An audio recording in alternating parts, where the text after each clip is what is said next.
चांगला हेतू असलेले लोक वचन देतात, परंतु चांगले चरित्र असलेले लोक ते वचन पाळतात. काय आम्ही दिलेले वचन पाळणारे आहोत काय?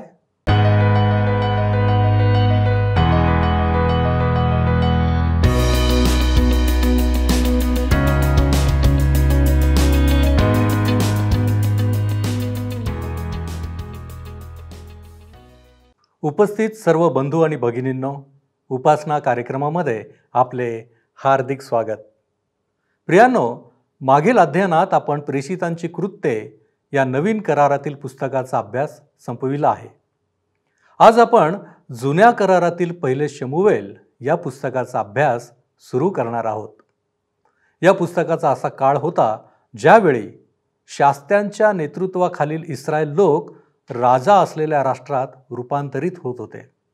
म्हणजेच इस्रायलांच्या मागणीनुसार त्यांना राजा मिळणार होता.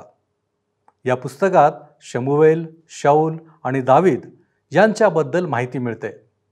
माझी खात्री आहे की या पुस्तकाचे अध्ययन आपणास खूप काही शिकवणार आहे. तर मग चला प्रियांनो, आपण आपल्या अध्ययनाची सुरुवात करूया. श्रोत्यांनो, आज आम्ही शमूएलाच्या पहिल्या पुस्तकाला सुरुवात करीत आहोत. प्रथम ह्या पुस्तकाचा परिचय आम्ही करून घेणार आहोत. शमूएलाची 2 पुस्तके यहुदी कायद्याप्रमाणे अर्थात यहुदी विद्वानांच्या मते जी पुस्तके पवित्र आत्म्याच्या प्रेरणेने लिहिल्या गेली आहेत अशांमध्ये एकच पुस्तक आहे आणि तसेच आम्ही त्याला मानायला हवे. लॅटिन व्हॅलगेटमध्ये सुद्धा राजाची जी 4 पुस्तके आहेत त्यापैकी हे पहिले पुस्तक मानल्या गेले आहे.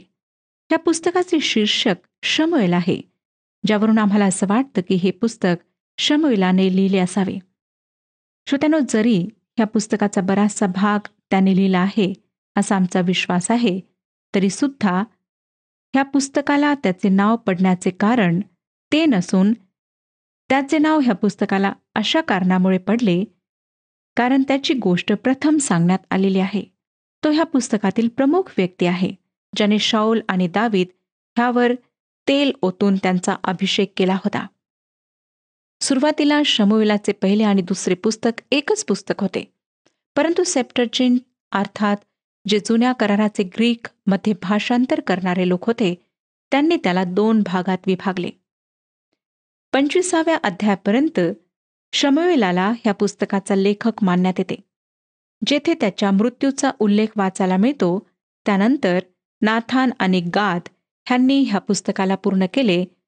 हे आम्हाला शमूएलाचे पहिले पुस्तक 10वा अध्याय 25वे वचन आणि इतिहासाचे पहिले पुस्तक 29वा अध्याय आणि 29व्या वचनावरून पाहायला मिळते. शमूएलाचे पहिले पुस्तक 10वा अध्याय 25वे वचन सांगतं की नंतर शमूएलाने लोकास राजनीती सांगितली व ती एका ग्रंथात लिहून तो ग्रंथ परमेश्वरापुढे ठेवून दिला. मग शमूएलाने सर्व लोकांस आपापल्या घरी जाण्यास निरोप दिला. तसेच इतिहासाचे पहिले पुस्तक 29वा अध्याय आणि 29वे वचन दावीद राजाचे साध्यंत वृत्त अथपासून इतिपर्यंत शमूएल द्रष्टा याच्या ग्रंथात, नाथान संदेष्टा याच्या ग्रंथात आणि गाद द्रष्ट्या याच्या ग्रंथात लिहिले आहे. श्रोत्यांनो, तरी सुद्धा ह्या पुस्तकाचा लेखक कोण आहे ह्याबद्दल आम्ही निश्चितपणे सांगू शकत नाही, कारण आम्हाला लेखकाविषयी ह्या पुस्तकात कुठलाच संकेत मिळत नाही. काही लोकांचे म्हणणे आहे की नाथान भविष्यद्वक्ताचा मुलगा जबूद, जो शल्मोन राजाचा व्यक्तिगत सल्लागार होता, तो ह्या पुस्तकाचा लेखक आहे. त्याला दाविदाच्या राज्याविषयी आपल्या पित्याकडून अर्थात नातानाकडून तसेच कोर्टातील नोंदण्याद्वारे माहिती मिळाली असावी. श्रोत्यांनो, लेखक कोणी का असेना, पण इतके खरे की तो शल्मोनाच्या मृत्यूनंतर जिवंत होता आणि शमूएल, शाऊल, दावीद ह्यांच्या जीवनाविषयी जे काही लिहिण्यात आले होते त्यापर्यंत तो पोहोचू शकला. या पुस्तकाचे 2 भागात जे विभाजन करण्यात आले, हे विभाजन जेरोम, जे लॅटिन व्हॅलगेट आहे, आणि आधुनिक जे भाषांतर आहे त्यांनी सुद्धा स्वीकारले. ह्याचे शीर्षक समयानुसार बदलत गेले. पहिल्यांदा ह्याला सेप्टजिंटमध्ये राजाचे पहिले व दुसरे पुस्तक असे शीर्षक देण्यात आले. नंतर व्हॅलगेटमध्ये पहिले आणि दुसरे राजे, इब्री आणि आधुनिक भाषांतरात शमूएलाचे पहिले पुस्तक आणि दुसरे पुस्तक असे शीर्षक देण्यात आले. आम्ही शमूएलाला लेखक मानले तरी समस्या आहे, ती म्हणजे शमूएलाच्या बाबतीत लिहिलेला काही वृत्तांत आणि पहिल्या शमूएलाचा महत्त्वाचा भाग, त्यामध्ये घडलेल्या घटना शमूएलाच्या मृत्यूनंतरच्या आहेत. परंतु त्याने ह्या पहिल्या पुस्तकाचा काही भाग लिहिला आहे, ह्यात काही शंका नाही. आणि त्याविषयी इतिहासाचे पहिले पुस्तक 29 अध्याय आणि 29 मध्ये मी आताच आपणाकरिता वाचले. श्रोत्यानो, शमूएलाच्या पुस्तकात बऱ्याच परिचित अशा गोष्टी आम्हाला आढळतात. आम्ही इस्रायल राष्ट्राच्या प्रगतीबद्दल, उदयाबद्दल ह्या ठिकाणी वाचतो. येथे हन्ना आणि तिचा लहान बाळ शमूएल ह्याविषयी वाचायला मिळते. दावीद व गोल्याथ ह्यांच्याबद्दल वाचायला मिळते. त्याचप्रमाणे दावीद आणि योनाथनाची असाधारण हृदयस्पर्शी मित्रता ह्याबद्दल आम्हाला वाचायला मिळते. शाऊल राजाने एंदोर येथे राहत असलेल्या भूतविद्या प्रवीण स्त्रीला भेटून जे काही केले त्याचा वृत्तांत ह्या पुस्तकात आहे. दुसरे शमूएल 7 अध्याय देवाच्या पवित्र वचनातला एक महान अध्याय आहे. कारण श्रोत्यानो, ह्यात दाविदासोबत देवाने जो करार केला होता त्याची नोंदणी आहे. शेवटी दाविदाने बेशेबासोबत केलेले घृणित पाप आणि त्याचा पुत्र अबशोलोनाद्वारे त्याचा जो विद्रोह झाला त्याचा उल्लेख आम्हाला सापडतो. शास्त्यांच्या पुस्तकाचे अध्ययन करीताना आम्ही पाहिले की परमेश्वराने अगदी सामान्य लोकांना, ज्यांच्यामध्ये बरेच गंभीर दोष व उणीवा होत्या, अशांना स्वतःच्या कार्याकरिता उपयोगात आणले.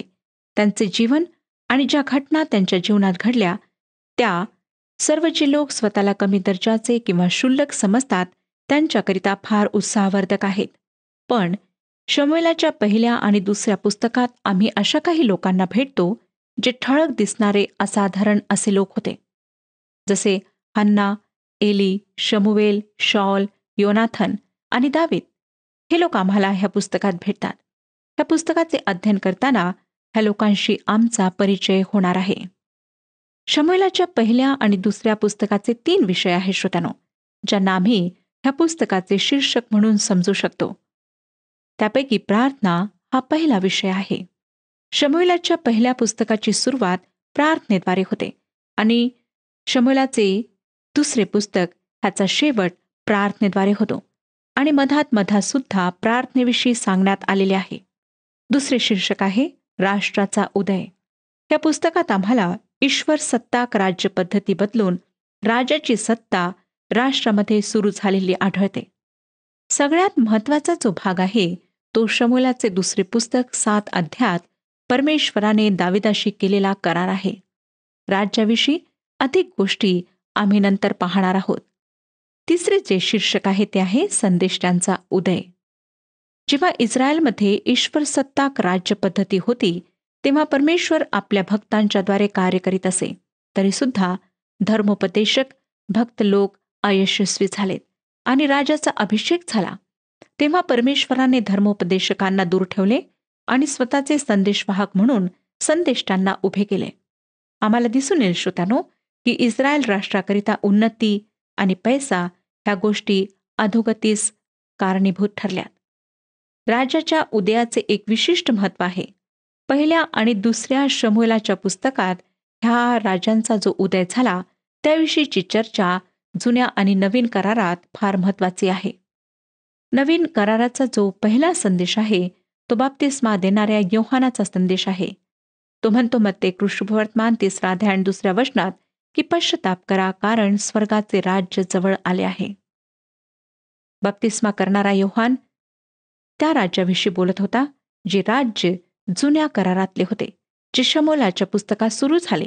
जे राज्य आम्हाला पाहायला मिळते ते त्याला ऐतिहासिक आधार आहे. पृथ्वीवर सुरू झालेले व भौतिक सीमांनी वेढलेले हे राज्य आहे. ह्या राज्याचा एक राजा आहे आणि त्याचे लोक खरे लोक आहेत. परमेश्वराने ज्या प्रकारच्या शासन पद्धतीची निवड केली ते एक राज्य आहे ज्यावर एका राजाची सत्ता आहे. तरी सुद्धा शासन पद्धती बदलविल्याने आमच्या समस्या सुटणार नाहीत. श्रोत्यानो, पद्धतीमध्ये काहीच दोष नाही, पद्धती बेकार नाही, परंतु त्या पद्धतीशी संबंधित लोक आहेत जे समस्या निर्माण करतात. शमूएलाच्या पुस्तकापासूनच राजांचा इतिहास प्रारंभ होतो. शास्त्यांची दीर्घकाळ चाललेली कारकीर्द शमूएलाबरोबरच संपुष्टात आली. शमूएल अधिकाराच्या पदावर आला तेव्हा लोकांची परिस्थिती अत्यंत दारुण होती. त्यांनी देवाकडे अगदी पाठच फिरवली होती. आणि आम्हाला पृथ्वीवरचा राजा हवा, असा त्यांनी एकच हेका लावला होता. इस्रायलाच्या राजांची 500 वर्षाची कारकीर्द या पुस्तकापासूनच सुरू होते. साधारणपणे 1056 ते 586 ख्रिस्तपूर्व हा तो काळ आहे. शमूएलाचे पहिले पुस्तक ह्यामधील घटना सुमारे 115 वर्षांच्या अवधीत घडलेल्या आहेत. शमूएलाचे बाळपण हा या पुस्तकाचा आरंभ आहे. अशांततेने भरलेली शौलाची खडतर कारकीर्द हा त्याचा मध्य आहे आणि देवाने निवडलेल्या दावीद राजाच्या कारकिर्दीचा आरंभ हा त्याचा शेवट आहे. असा हा क्रम आहे. या 3 व्यक्तींच्या वैयक्तिक जीवनचरित्रातून या काळाचे हुबेहूब चित्र आमच्या डोळ्यापुढे उभे राहते. शास्त्यांची परंपरा शमूएलाबरोबर संपली आणि शौलापासून राजाची परंपरा सुरू झाली. या वृत्तांताच्या अखेरीस दावीद कायमची राज्यसत्ता स्थापण्याच्या बेतात आहे. तसेच परमेश्वरही दाविदाचे राजासन कायमचे स्थापण्यास तयार आहे असे दिसते.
राज्याची स्थापना हा परमेश्वराचा उद्देश आहे आणि पृथ्वीवरच्या राजसिंहासनावर स्वतः निवडलेल्या राजाचा अभिषेक करण्याचा त्याचा विचार आहे.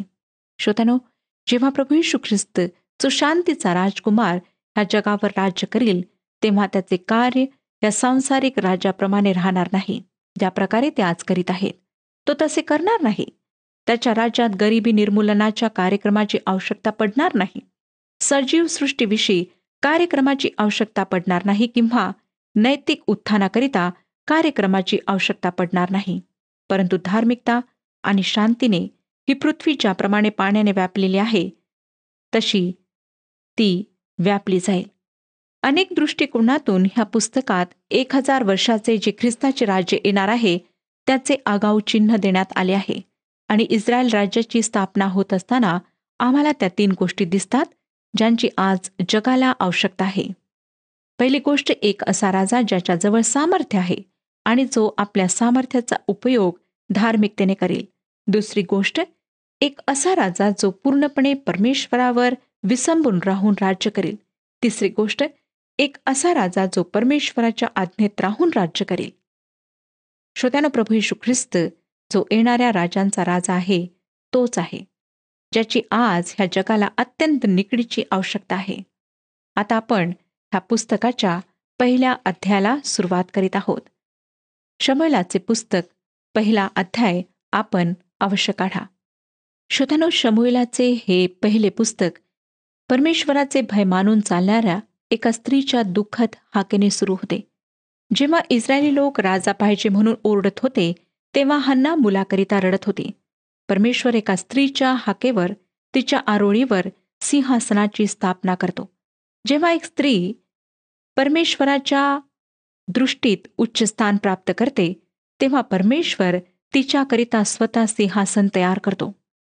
एली जो एक महायाजक होता, त्याला वाटले की हन्ना जी शिलोमध्ये पवित्र मंदिरात प्रार्थना करीत होती ती दारूच्या नशेत आहे. जेव्हा त्याला तिची मुलाकरिता असलेली तीव्र इच्छा समजते, तेव्हा तो तिला आशीर्वाद देतो आणि त्यानंतर हन्नाला मुलगा होतो, ज्याचे नाव ती शमूएल ठेवते. आणि वचन दिल्याप्रमाणे ती त्याला एलीकडे घेऊन येते, जेणेकरून ते वचन पूर्ण व्हावे. पहिला अध्याय पहिली 2 वचने सांगतात, एफ्राईमाच्या डोंगराळ प्रदेशातील रामाथाईम सोफीम नामक नगराचा रहिवासी एक पुरुष होता. त्याचे नाव एल्काना बिन यरोहाम बिन एलिहू बिन तोहू बिन सूफ एफ्राईम असे होते. त्यास 2 बायका होत्या. एकीचे नाव हन्ना व दुसरीचे नाव पनिन्ना. पनिन्नेस मुलेबाळे झाली होती, पण हन्नेस काही अपत्य नव्हते. श्रोत्यांनो, आम्हाला दिसतं की ह्या पुरुषाला 2 बायका होत्या. ह्याचा अर्थ असा मुळीच नाही की परमेश्वर अशा गोष्टींना परवानगी देतो. परमेश्वर अशा गोष्टींकरिता संमती देत नाही.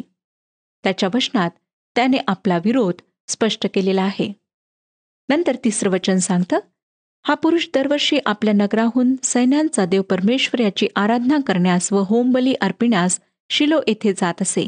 एलीचे 2 पुत्र हफनी व फिनहास हे परमेश्वराचे याजक तेथे असत. या वचनामुळे मला फार वेळ बेचैनी वाटली. शमूएलाला आम्हाला सांगण्याची काय गरज भासली की एलीचे पुत्र हे त्या ठिकाणी असत. नंतर आम्ही हे शोधून काढू की परमेश्वराच्या मंदिरात उपासना करण्यास जाणे तितके सुरक्षित नव्हते जितके आपण समजता. खरे पाहता श्रोत्यांनो, ती एक धोक्याची जागा होती, कारण एलीचे हे पुत्र बलियालचे पुत्र होते किंवा सैतानाचे पुत्र होते.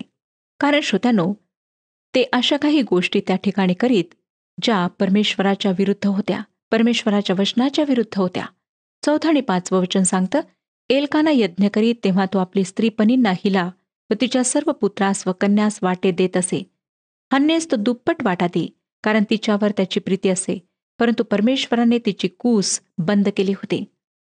आम्हाला दिसतं की एल्कानाची हन्नावर फार प्रीती होती. 6वं वचन, परमेश्वराने तिची कूस बंद केली हे पाहून तिची सवत तिला मनस्वी चिडवी, जेणेकरून ती कुढत राहील.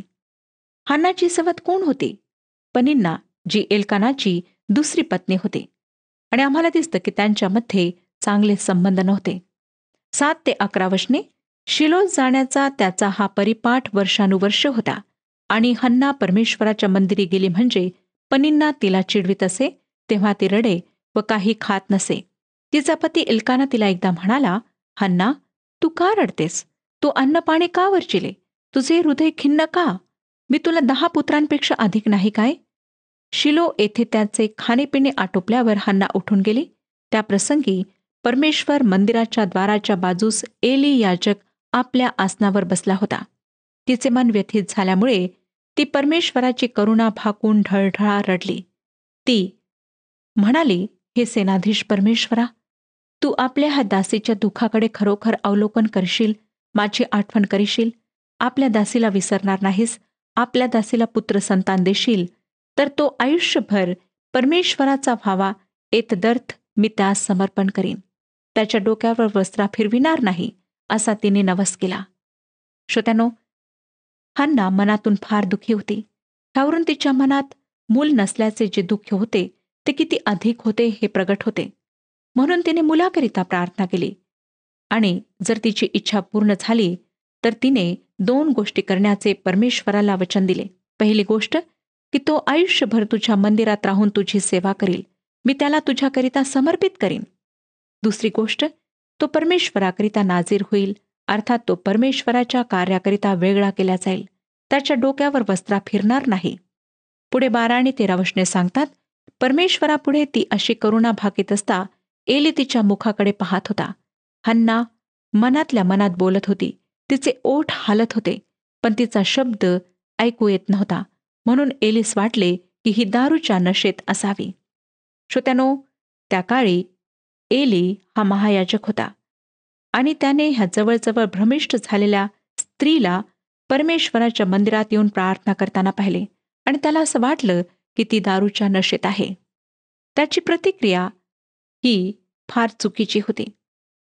14 आणि 15 वचने सांगतात, एली तिला म्हणाला, तू अशी कोठवर नशेत राहणार? तू ह्या आपल्या द्राक्षरसाच्या नशेतून मुक्त हो. हन्ना त्यास म्हणाली, माझे स्वामी, मी दुःखित हृदयाची स्त्री आहे. मी द्राक्षरसाचे किंवा दारूचे सेवन केलेले नाही. मी परमेश्वरासमोर मन मोकळे करून बोलत होते. श्रोत्यानो, हन्नाच्या ह्या प्रार्थनेद्वारे आम्हाला शिकायला मिळतं की आम्ही सुद्धा जेव्हा प्रार्थना करतो तेव्हा आम्ही मन मोकळे करून परमेश्वराच्या समोर प्रार्थना करायला हवी. आमची प्रार्थना एकच एक असायला नको, परंतु आमच्या प्रार्थनेमध्ये आमच्या भावना सुद्धा प्रगट व्हायला हव्यात. 16 ते 18 वचने, मी आपली दासी कोणी अधम स्त्री आहे असे समजू नका. मला चिंता व क्लेश मनस्वी झाल्यामुळे मी एवढा वेळ बोलत होते. तेव्हा एली तिला म्हणाला, तू सुखाने जा. इस्रायलाच्या देवाकडे जे मागणे तू केले आहे ते तो देव. ती म्हणाली, ह्या आपल्या दासीवर आपली कृपादृष्टी हो. मग त्या स्त्रीने परत जाऊन अन्नसेवन केले व यानंतर तिचा चेहरा उदास राहिला नाही. श्रोत्यानो, हन्नाने एलीने परमेश्वराच्या द्वारे जे काही तिला सांगितले होते त्यावर विश्वास ठेवला आणि त्यामुळेच तिची चिंता, तिचे दुःख दूर झाले. तिचा चेहरा पुन्हा उदास राहिला नाही. तिने परमेश्वराच्या ह्या आश्वासनावर पूर्ण विश्वास ठेवला. 19 आणि 20 वचने सांगतात, ती मंडळी अगदी पहाटेस उठून परमेश्वराला वंदन करून रामा येथे आपल्या घरी परत गेली. मग एल्कानाने आपल्या स्त्रीस जाणिले आणि परमेश्वराने तिची आठवण केली. या प्रकारे हन्ना गर्भवती झाली व दिवस पुरे होऊन तिला पुत्र झाला. हा परमेश्वराकडे मागितला असे म्हणून तिने त्याचे नाव शमूवेल असे ठेवले. श्रोत्यानो, शमूवेल शब्दाचा अर्थ आहे देवापासून मागितलेला. देव ऐकतो. शमूएलाचे पहिले पुस्तक, ज्याप्रमाणे सुरुवातीलाच मी सांगितले की परमेश्वरावर विश्वास ठेवणाऱ्या स्त्रीच्या हाकेने उघडते. जेव्हा लोक राज्याकरिता ओरड करीत होते तेव्हा हन्ना मुलाकरिता रडत होती. श्रोत्यानो, परमेश्वराने तिची प्रार्थना ऐकली आणि तिला पुत्र दिला. आजच्या ह्या समकालीन समाजात किती परस्पर विरोध स्थिती आहे. सगळीकडे आम्हाला गर्भपाताविषयी ऐकायला मिळते. येथे एक हन्ना नावाची स्त्री आहे जिला संतान हवी होती आणि आज आम्हाला दिसतं की लेकरांना मारण्यात येत आहे. अर्थातच काही वेळेला स्त्रीचे जीवन वाचवण्याकरिता किंवा त्या बाळाच्या जीवनाकरिता अशा प्रकारची आवश्यकता पडते, परंतु तो निर्णय चांगल्या निपुण डॉक्टरांच्या सल्ल्याप्रमाणे घ्यायला हवा. आज जो मुद्दा आहे तो हा की लोक पाप करायला मागे पुढे पाहत नाहीत, परंतु पापाचा जो परिणाम आहे त्याची किंमत भरून द्यायला ते तयार नाहीत. माझं मत आहे की लोक जेव्हा पाप करण्याकरिता पुढे सरसावतात, तेव्हा पापाचे फळ भोगण्याकरिता त्यांनी तयार असावे. श्रोत्यानो, ही एक फार मोठी गंभीर अशी समस्या आज आम्हाला आमच्या समाजात आढळते आहे. परमेश्वर ह्याच्या अगदी विरोध आहे आणि परमेश्वर ह्याकरिता प्रत्येक व्यक्तीचा न्याय करणार आहे. नंतर पुढे 21 पासून 24 वचने वाचूया.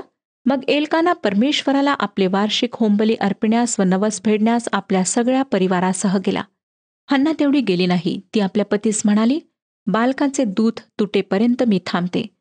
मग मी त्यास घेऊन जाईन, म्हणजे तो परमेश्वरासमोर हजर होऊन तेथे निरंतर राहील. तिचा नवरा एल्काना तिला म्हणाला, तुला बरे वाटेल तसे कर. तू त्याचे दूध तोडीपर्यंत येथेच राहा. परमेश्वर आपले वचन पूर्ण करो. म्हणजे झाले. तेव्हा ती स्त्री घरी राहिली आणि त्याचे दूध तुटेपर्यंत तिने त्याला स्तनपान दिले. त्याचे दूध तोडिल्यावर ती त्यास घेऊन गेली. तिने 3 गोऱ्हे, 1 एफाभर सपीठ, 1 बुधलाभर द्राक्षरस बरोबर घेतला आणि ती शिलो येथे परमेश्वराच्या मंदिरी मुलास घेऊन गेली. तो त्यावेळी केवळ बालक होता. श्रोत्यानो, अशा प्रकारे तिने परमेश्वराला दिलेले वचन पूर्ण केले. काय आज आपण परमेश्वराला दिलेले वचन पूर्ण करीत आहात? हन्नाच्या जीवनावरून ही एक महत्त्वाची गोष्ट आम्हाला शिकायला मिळते. परमेश्वर आपणा सर्वांस आशीर्वाद देवो. हा कार्यक्रम आपणास आवडला काय? आता आम्हाला एक मिस कॉल करा आणि आपण पुढील विजेता होऊ शकता.